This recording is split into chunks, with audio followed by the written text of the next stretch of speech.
Karoline Leavitt stood at the podium, her posture strong, her gaze unwavering as the press room buzzed with the usual chaos of the daily briefing.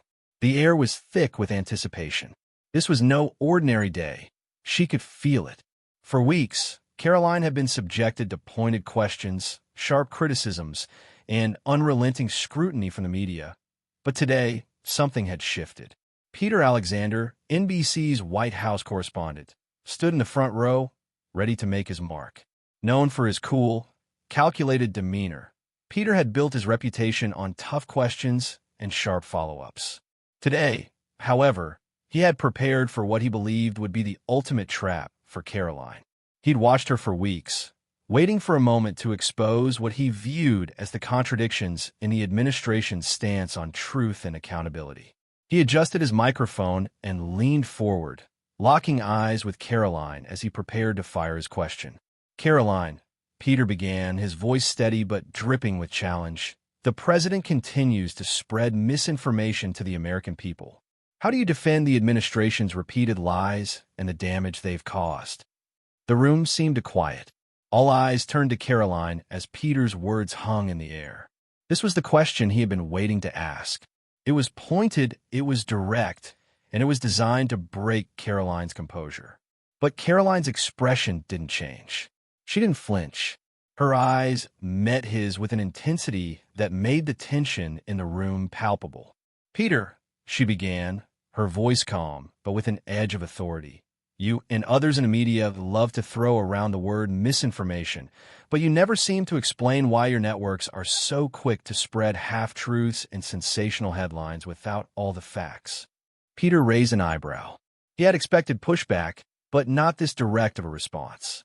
His prepared narrative was suddenly being questioned right back at him, and he wasn't prepared for that.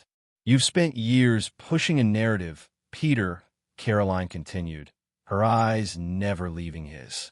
"You and your colleagues in the media have misrepresented facts to fit your own agendas. You claim to hold the administration accountable, but when was the last time you actually gave the president a fair chance to explain his actions? Instead, you're quick to label him with terms like liar without considering the full context or looking at the real issues at hand." Peter's face shifted slightly, a mix of disbelief and frustration.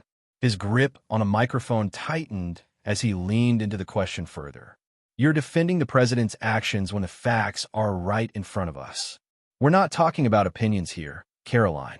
We're talking about real, verifiable facts. He has been caught spreading false information. The president owes the American people an explanation for these falsehoods."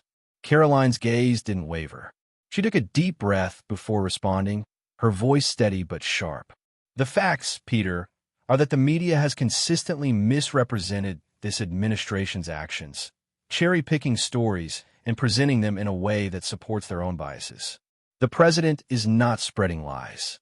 He's calling out the very systems that are broken, the ones that the media and the elite have been covering up for years. You're upset because he's exposing the truth that you've conveniently ignored." Peter's composure began to crack. His usual confident, calm tone had started to fray, and Karoline's refusal to be bullied was unsettling. The room was still, the other reporters watching the exchange unfold, sensing the tension in the air. "Karoline, you can't deny the clear pattern of misinformation here. The president's statements about the election results, about the pandemic, about numerous issues have been proven to be false. The American people deserve honesty from their leaders," Peter pressed, his voice tinged with frustration. Karoline's voice rose slightly, but her composure remained solid. "Peter, the American people are tired of being lied to by the media. They see right through the way you twist the truth to fit your narrative. You talk about misinformation, but when it's convenient for your narrative, you leave out the context or the full story. I'm here to correct that. The president has provided leadership. He's addressed issues head-on, and he's been transparent in ways that you seem determined to ignore." Peter, who had come into the briefing ready to expose what he believed to be the administration's flaws, was now visibly taken aback. Karoline wasn't backing down. She wasn't falling into the trap he had set, and that realization was starting to settle in. "Let's talk about transparency." Then, Peter said, trying to regain some of his earlier confidence. Why has this administration consistently been vague or evasive when it comes to answering questions? Why have you, Karoline, sidestepped direct inquiries about the president's actions on critical issues like healthcare, the economy, and the pandemic response? Karoline didn't hesitate. Because, Peter, you and your colleagues have been more interested in playing politics than in actually reporting the truth. When we answer questions honestly, when we provide clear explanations, the media twists those words and turns them into an attack. This administration has nothing to hide, but we're not going to let you misrepresent the facts to fit your narrative. For a moment, Peter didn't know how to respond. He opened his mouth, but closed it again, unsure of how to regain control of the situation. Karoline had skillfully deflected every one of his questions, turning the tables on him in front of the cameras. The room was silent as the weight of her words settled in. "You're upset because the narrative you've been pushing isn't working anymore," Karoline continued, her voice steady, her eyes unwavering. "The American people see the truth, and they're starting to realize that the media has been feeding them a one-sided story. And I'm here to make sure they know the other side." Peter's jaw tightened. He had spent years asking tough questions, pushing for answers, but here was Karoline, standing tall, refusing to give in. And now, it was clear, he wasn't going to get the soundbite he wanted. The silence in the room was thick, almost oppressive. Peter Alexander, who had expected to dominate this briefing, now found himself reeling from Karoline Leavitt's unflinching counterattacks. His words, usually sharp and calculated, now seemed to lack the same force.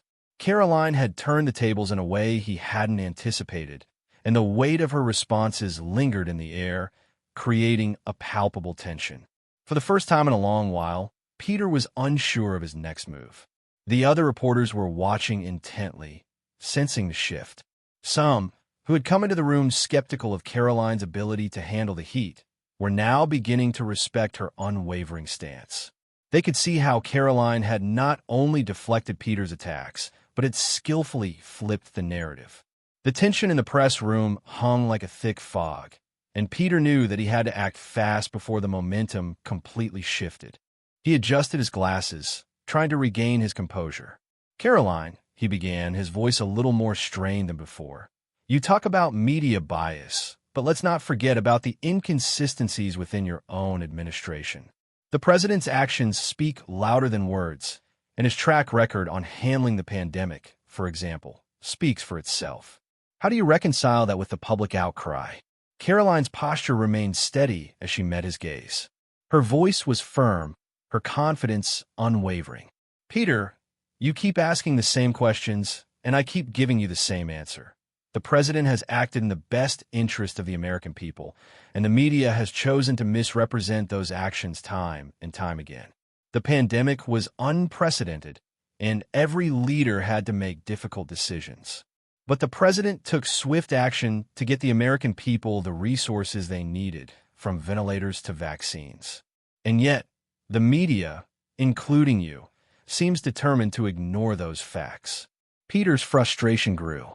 He had expected Karoline to crumble under the pressure, but she wasn't backing down. Instead, she was standing tall, systematically dismantling his arguments with precision.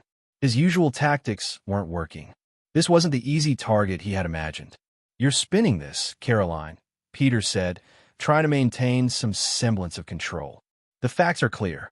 The president's mishandling of the crisis has cost lives. You can't just ignore the reality of the situation." Karoline's eyes narrowed slightly, her voice growing even more resolute. "What I'm not going to do, Peter, is let you rewrite history. The media, including you, loves to focus on the negatives, but you're ignoring the broader context. The president's swift actions led to one of the fastest vaccine rollouts in history. And let's not forget the economic recovery that's followed. Americans are getting back to work, businesses are reopening, and people are moving on with their lives. But you and so many others want to focus on the narrative of failure instead of progress." Peter leaned forward, trying to assert his dominance in the exchange. "But Karoline, you can't ignore the massive failures of leadership. The numbers speak for themselves. The economy might be recovering, but we've lost over 500,000 lives. How do you justify that? Karoline's voice didn't waver, and the reporters around her leaned in, sensing the intensity of the moment. We're all devastated by the loss of life, Peter, but you're missing the point. You're ignoring the tremendous efforts of the administration to get resources to those who needed them, to ensure that the economy wouldn't collapse, and to provide Americans with the tools to move forward. And yet, every step we take is met with criticism instead of acknowledgement of the progress we've made. The audience in the room was silent, their eyes fixed on the exchange. Peter, once so sure of himself, now found himself in a defensive position. His usual quick retorts were nowhere to be found. Karoline had managed to turn the conversation back in her favor with each question, each response. He adjusted his tie and cleared his throat, looking for any way to steer the debate back to where he thought it belonged. You keep bringing up the positives, but what about the lack of accountability?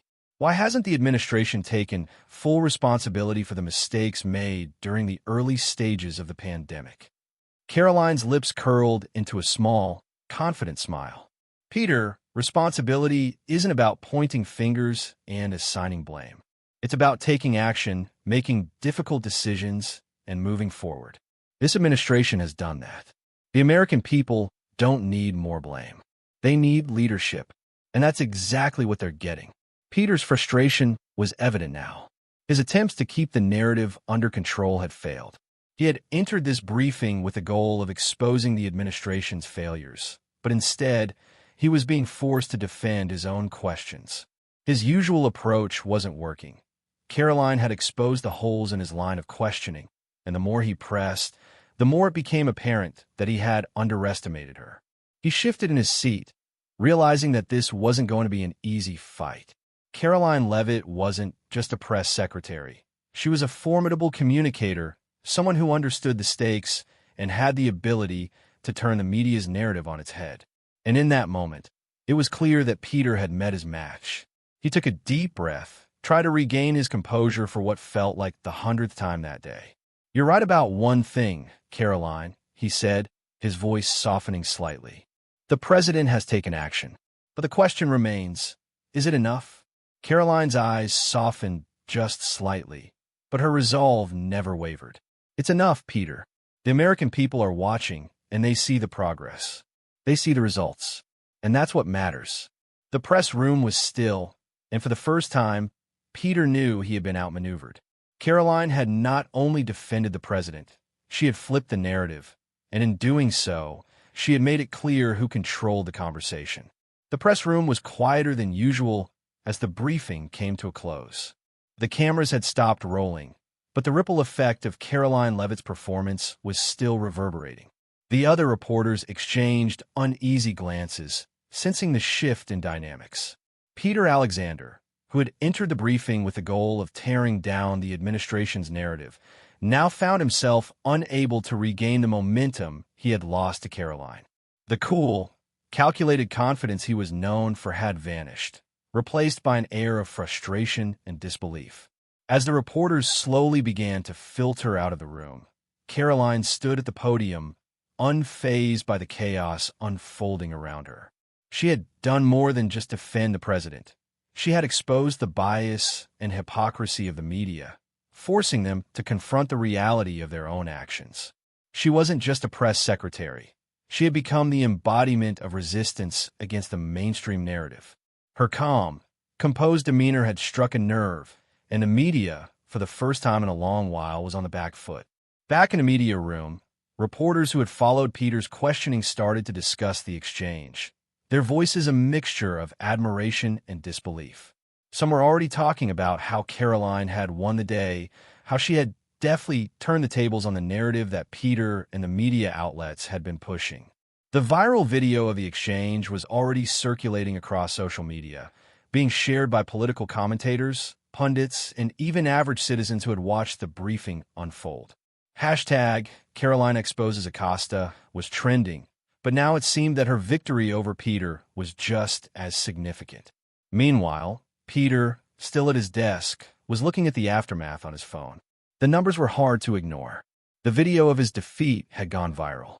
His face, caught mid-question, was now everywhere, memed, tweeted, and commented on. A flood of messages and comments were pouring in, many of them mocking his inability to control the conversation, many praising Karoline for her sharpness and grace under pressure.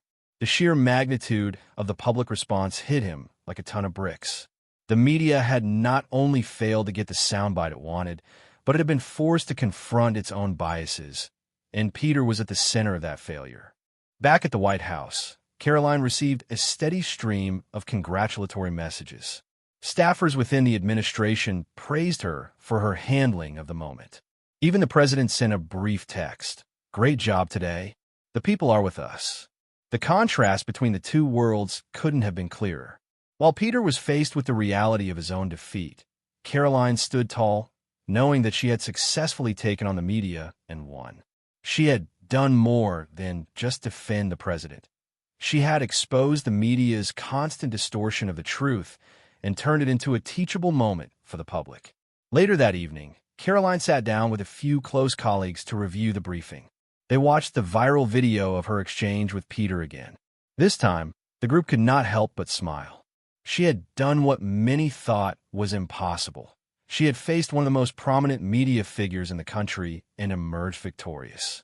But Karoline knew this was only the beginning. She was just getting started. This exchange wasn't just about winning a battle. It was about changing the narrative, reshaping the way the media and the American people viewed the administration's approach to leadership.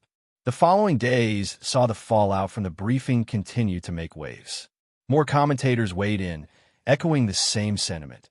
Karoline had exposed the media's bias and changed the conversation.